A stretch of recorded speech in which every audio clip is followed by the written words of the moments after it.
Hello guys, कैसे हैं आप सब लोग। आई थिंक आप सब लोग बहुत अच्छे होंगे, बहुत अच्छे से अपनी लाइफ को एंजॉय कर रहे होंगे। तो चलिए आज फिर से हम एक नए टॉपिक पे बात करते हैं। तो आज हम बात करते हैं कि हमारी लाइफ में मुसीबतें क्यों आती हैं और अगर कोई मुसीबतें आ जाए तो फिर हम उनसे कैसे निपटते। तो सबसे पहली बात तो ये है कि अगर हमारी लाइफ में कोई भी मुसीबतें आती हैं तो वो हमें सुधारने के लिए ही आती है। और कुछ जो ज्ञानी ध्यानी लोग होते वो तो हम भगवान से यही प्रे करते हैं कि उनके ऊपर उनके साथ थोड़ी हमेशा मतलब बहुत ज़्यादा अच्छा नहीं होना चाहिए, ताकि वो थोड़ी सी उनके ऊपर मुसीबतें आती रहनी चाहिए थोड़ी बहुत, ताकि उनको वो आपको याद कर सके, वो भगवान को याद कर सके। क्योंकि जब हमारे पर कोई भी मुसीबत आती है, कोई भी विपदा आती है, तभी हम भगवान को याद करते हैं। लेकिन अगर हम सुख में भगवान को याद करें तो फिर हमारे पर कोई भी दुख आते नहीं है। और अगर हम भगवान को सुख में याद करना नहीं भूलते हैं तो फिर कोई भी मुसीबतें हमारे ऊपर नहीं आएगी।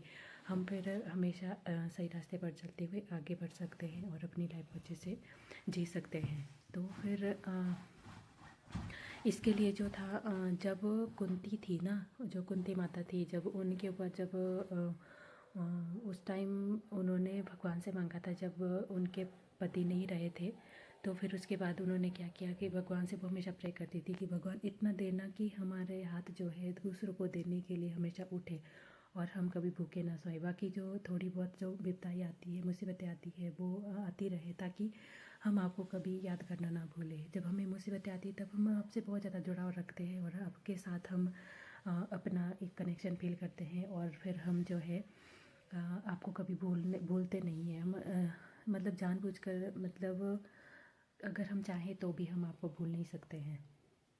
तो ये सारी चीज़ें होती हैं। तब फिर तो भगवान श्री कृष्ण ने उनसे कहा था कि ठीक है, जैसी आपकी इच्छा आपके साथ वैसा ही होगा। क्योंकि वो जब उनको पांडवों को जब वनवास हो रहा था, जब वो द्वैत क्रीड़ा में हार गए थे, तब उनको जो है श्री कृष्ण ने मना किया था कि आप मत जाइए, आप हमारे या तो हमारे साथ द्वारिका चलिए या फिर आप यहीं पे हस्तिनापुर में रहिए। हस्तिनापुर के लोगों ने भी यही कहा था कि आप यहीं रहिए, आप उनके साथ मत जाइए। लेकिन उन्होंने ये कहा कि नहीं, मुझे भी अपने बच्चों के साथ जाना है और इनके पिता का साया तो इनके सिर से पहले ही उठ चुका है, तो अब मैं इनके साथ ही रहूँगी। और जहाँ भी मेरे बच्चे जाएंगे, जिस हाल में मेरे बच्चे रहेंगे, मैं उसी हाल में रहूँगी। क्योंकि जब भी हम वनवास जाएंगे तो वहाँ पे जो भी हम पीड़ा सहन करेंगे, जो भी कुछ हम अभाव देखेंगे, तो उसमें हम आपको याद करेंगे। उन्होंने श्री कृष्ण से यही कहा था कि हम उसमें जो आपको याद करेंगे उसका सुख कुछ और होता है। क्योंकि अगर मेरे बच्चे यहाँ पे रहेंगे तो वो लोग फिर वो भी अपना सुख भोगते, तो मैं भी यहीं पे रहती, मैं तो मैं यहीं से याद करती। क्योंकि वो भगवान श्री कृष्ण को जो है बहुत ज़्यादा मानते थे, क्योंकि उनको पता था कि वो भगवान है। वैसे तो रिश्ते में वो उनके भांजे लगते थे, मतलब तो कुंती जो माता थी वो उनकी बुआ थी श्री कृष्ण की। लेकिन फिर वो उनको पता था कि वो जो है वो भगवान है और वो कोई साधारण अवतार नहीं है। तो फिर इसलिए वो उनसे हमेशा प्रे करती थी कि वो उनके बच्चों की रक्षा करे। तब जब वो वहाँ पे वनवास गए तब उन्होंने ये बात मांगी। तो ये बात उन्होंने क्यों कही? क्योंकि उनको पता था कि जब हम कहीं ना कहीं सुख में होते हैं तब हम भगवान को भूल जाते हैं, तब हम उनको उस तरह दिल से याद नहीं करते हैं। लेकिन अगर हमारे ऊपर कोई भी मुसीबत आ रही है तो हम फिर भगवान को बहुत ज़्यादा याद करते हैं। तब हम हर चीज़ के लिए भगवान को बोलते हैं। कई बार तो कई लोग कोसते भी हैं भगवान को कि हमारे पर ये सारी मुसीबतें क्यों आ रही है। कहीं ना कहीं जो भी हमारे साथ कुछ भी हो रहा है, अच्छा बुरा, वो हमारे कर्मों का ही फल होता है। और अगर हमारे कर्मों के हिसाब से भी नहीं हो रहा है तो जो हमारे साथ कर रहा है फिर वो अपना कर्म क्रिएट कर रहा है। ये बात 100% सही है। और क्योंकि कलयुग जो है वो कर्म प्रधान है। इसमें जो जितना जैसा आप कर्म करेंगे आपके साथ वही सब आपके सामने आएगा। आप अगर अच्छा कर्म कर रहे हो तो आपके साथ अच्छा होगा, अगर आप बुरा कर्म कर रहे हो तो आपके साथ बुरा होगा। ये बात 100% सही है। और कलयुग जो है, कलयुग इसीलिए तो कलयुग में ज़्यादातर शनिदेव का राज होता है। वैसे तो शनि भगवान तो न्याय के देवता हैं, उनका राज तो हर इसमें होता है। लेकिन कुछ लोग क्या होते हैं कि कुछ लोग ना शनिदेव को बहुत ज़्यादा बुरा मानते हैं। ऐसा बिल्कुल भी नहीं है। शनि भगवान जो है वो बुरे बिल्कुल नहीं है, वो बहुत अच्छे हैं। वो न्याय के देवता है, वो न्याय करते हैं सबके साथ। जो जैसे ऐसा कर्म करेगा उसके साथ उसको वैसा ही फल मिलेगा। और अगर किसी के ऊपर 7.5 आ रही है और उसके अच्छे कर्म है तो वो उनको बिल्कुल परेशान नहीं करते हैं। वो किसी को परेशान नहीं करते, ना देवी देवता परेशान करते, ना भगवान परेशान करते हैं। हमारे अपने कर्म ही होते हैं जो हमें सही और गलत का हमारे साथ जो भी हो रहा है उसका हमें आभास करवाते हैं। जिस तरह से हमने कर्म किया है वैसा ही हमें फल भी मिलेगा। और अगर आप जैसे कि आपके खेत है, आप अपने खेत में अगर अच्छी फसल लगाएंगे तो आपके अच्छे बीज लगाएंगे तो अच्छी फसल उगेगी। अगर आप ख़राब बीज लगाएंगे तो आपकी कोई फसल उगेगी नहीं, क्योंकि आपने कोई अच्छा बीज है वो नहीं लगाया, तो सिर्फ आपका टाइम बर्बाद होगा और आपकी मेहनत ख़राब होगी। तो इसलिए जब भी आप कोई भी मेहनत कर रहे हो, कोई भी काम कर रहे हो, तो ऐसे काम में करो जिसमें कि आपको बेनिफिट मिले, जो कि आपका सही काम हो, आगे चलकर आपको जो है उसमें फ़ायदा हो। कोई भी काम करो सोच समझ के करना चाहिए और उसको अच्छे से नाप तोल के फिर उसमें कार्य करो। अगर आपको लग रहा है कि ये कार्य मुझे आगे भविष्य में बेनिफिट दे सकता है, तभी आप उसको आगे कंटिन्यू करें। अगर आपको लग रहा है कि नहीं, इसमें कहीं से भी कोई रिस्क है या फिर कुछ भी आपको लग रहा है कि नहीं ये काम आपका सफल नहीं हो सकता है, तो फिर आप उसमें मेहनत आपकी बेकार जाएगी। आपका टाइम भी जाएगा, आपकी मेहनत जाएगी, आपका पैसा जाएगा, आपकी बहुत सारी चीज़ें जो है उसमें आपने जो इन्वेस्ट करी है वो सारी चीज़ें ख़राब होती है। तो ये सारी चीज़ें होती हैं। जब आप इन सारी चीज़ों का ध्यान रखते हो, अपने भगवान को याद करते हो, तो फिर कोई भी मुसीबत आपके ऊपर नहीं आएगी। ठीक है, तो आप ये हमेशा ऐसा ध्यान रखिए, कभी कोई मुसीबत आए तो आप जो है भगवान को याद करिए, वो आपको कोई ना कोई सलूशन ज़रूर देते हैं। आपको उनको अभी भी भूलना नहीं है, कभी भी नहीं। आप हमेशा अपने भगवान के साथ रहिए, उनसे जुड़ाव रखिए, उनसे बातें करिए।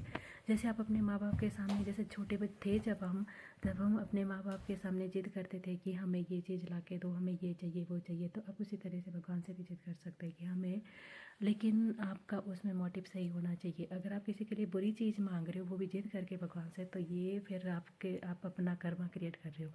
ये बिल्कुल भी सही नहीं है और आपको इस चीज़ से बचना चाहिए। कभी भी किसी के लिए बुरा हमें नहीं मनाना चाहिए। जितना हमसे हो सके तो अगर हम किसी के लिए अच्छा नहीं सोच सकते तो मत सोचिए। ठीक है, अगर आपका दिल इतना बड़ा नहीं है कि आप किसी के लिए कुछ अच्छा भी सोचो तो ठीक है, आप मत सोचिए, लेकिन आप बुरा भी नहीं सोचिए। किसी के लिए कभी बुरा मत सोचिए। जितना आपसे हो सकता है अपने काम में ध्यान दीजिए और अपना काम अच्छा करिए, तो फिर आपका सारा काम सही हो जाता है। लेकिन कई बार ये भी हो जाता है कि कई बार बहुत सारे लोग होते हैं जो हमें परेशान कर देते हैं, हमारे अपने ही रिश्तेदार होते हैं जो हमें आगे बढ़ने नहीं देते हैं। बहुत सारे लोग ऐसे होते हैं जिनका कि हमें पता होता है कि ये लोग हमें आगे बढ़ने नहीं दे सकते या फिर ये हमें आगे बढ़ता हुआ देख नहीं सकते। तो ऐसे लोगों से आपको दूर होना चाहिए। अब उनसे अगर लड़ाई झगड़ा करेंगे तो फिर आपका वहाँ भी आप ही का नुकसान है। फिर आप सबकी नज़र में बुरे बन जाते हो और फिर लोगों को ये लगेगा कि आप ही बिना मतलब का झगड़ा करते हो या फिर आप ही बिना मतलब की बहस करते हो। अगर आपके अपने आपको इतना ज़्यादा वो करते हैं कि मतलब उनको ये लगता है कि आप अच्छा कर रहे हो, वो लोग अच्छा नहीं कर रहे हैं, तो आप जो भी जिस चीज़ में उनकी इतनी नज़र है उसको आप छोड़ दीजिए उनके लिए कि तुम कर लो, हम कुछ और कर लेंगे। और फिर देखना इस तरह से भी उनको इसमें ये लगेगा कि नहीं, अब तो तुम ये सब छोड़ रहे हो तो तुम्हें अब ये भी छोड़ना पड़ेगा। तो इस तरह से लोग पीछे पड़ जाते हैं। फिर आपको इतना ज़्यादा भी अच्छा नहीं बनना है कि लोग आपको मिठाई समझ के खा जाए, और आपको इतना बुरा भी नहीं बनना है कि मतलब आपको इतना कड़वा भी नहीं बनना है कि कोई आपको थूक ही दे। तो आपको अपनी जो है अपना जो बिहेवियर है उसको लिमिट में रखना चाहिए और अपने काम से काम रखना चाहिए। जब आप अपने काम से काम रखते हो तब आपके साथ कुछ भी ऐसी चीज़ नहीं हो सकती है। और अगर कोई करने की कोशिश करे तो वो उसका अपना कर्म है, उसको फिर भगवान जी देख लेंगे खुद ही। और ये सारी चीज़ें होती है। जब भी आपको मुसीबत आए तब भी आपको जो है भगवान को याद करना चाहिए और उन सारी स्टोरीज़ को याद करना चाहिए कि भगवान ने खुद भी इस मनुष्य जीवन में आकर कितना सारा कष्ट सहा है, कितना सारी चीज़ें उन्होंने सहन करी है। वो किस लिए उन्होंने, ताकि उनका भी एक उन्होंने इसलिए ये सब किया था कि उनका जो चरित्र है वो लोगों के सामने रहे, लोगों के लिए एक जो है आदर्श क्रिएट हो जाए कि ये आदर्श क्या होता है। मतलब एक उनका जो एक आदर्श था वो किस तरह से लोगों के सामने आएगा कि भगवान ने इस धरती पर आकर किस तरह के कार्य किए थे। तो इसीलिए भगवान के पास शक्तियाँ होती हैं। ऐसा नहीं था कि वो भगवान थे, उनके पास शक्तियाँ थी तो वो कुछ भी कर सकते थे, लेकिन उन्होंने ऐसा क्यों किया, ताकि लोगों के लिए एक उदाहरण सेट हो कि हमें अपने मर्यादा में रहकर हम किस तरह से अपना जीवन यापन कर सकते हैं। और ये सारी चीज़ें तो यहीं रहनी है। जब भी हम चाहे कुछ भी कर ले, कितना भी कुछ कर ले, लेकिन बहुत बड़े बड़े आपने देखा ही होगा कहीं कहीं पे बहुत सारे महल जो बड़े बड़े घर थे वो सब खंडर बन चुके हैं। तो उनका क्या मतलब है, उनका कोई मतलब नहीं है। ऐसा नहीं है कि आपको मेहनत नहीं करनी, आप मेहनत करिए, आगे बढ़िए जितना आपसे हो सकता है, लेकिन सही रास्ते पर चल कर।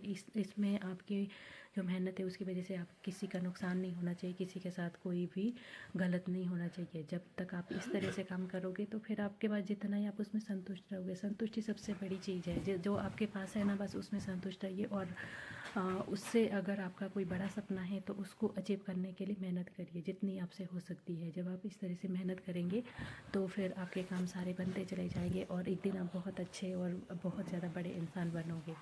आपका सपना पूरा हो जाएगा और आप सबकी नज़र में अच्छे भी बन जाओगे। एक दिन आपका सपना ज़रूर से पूरा हो जाता है। जिस कार्य के लिए हम मेहनत करते हैं ना, जी जान से मेहनत करते हैं, वो काम हमारा ज़रूर पूरा होता है। ऐसा नहीं है कि हमारी मेहनत बेकार जाएगी। कहते हैं ना कि भगवान के घर में देर अंधेर नहीं है। अगर आपने किसी कार्य के लिए मेहनत की है, बहुत ज़्यादा मेहनत की है और आपको उसका फल अभी नहीं मिल रहा है, तो आगे आने वाले टाइम में आपको उसका फल ज़रूर मिलेगा। अगर उस काम में नहीं मिलेगा तो किसी और काम में आपको, जो भी आप काम करेंगे उसमें फिर आपको डबल फल मिलेगा, क्योंकि आपकी जो मेहनत है वो भगवान जी ने देख रखी है। आपकी सच्चाई, आपकी लगन, मेहनत सब देखा हुआ है, तो वो उस चीज़ को बेकार नहीं जाने देते हैं। फिर क्योंकि भगवान जी जो है वो अपने भक्तों से बहुत ज़्यादा प्यार करते हैं। जो उनके अच्छे भक्त होते हैं उनके साथ वो बहुत ज़्यादा उनके साथ कभी भी अन्याय करते नहीं हैं और ना ही उनकी मेहनत को कभी ख़राब होने देते हैं। तो फिर आप भी अपने काम पे ध्यान दीजिए और अपने कर्म को अच्छा रखिए और अपने लाइफ को अच्छे से एंजॉय करिए।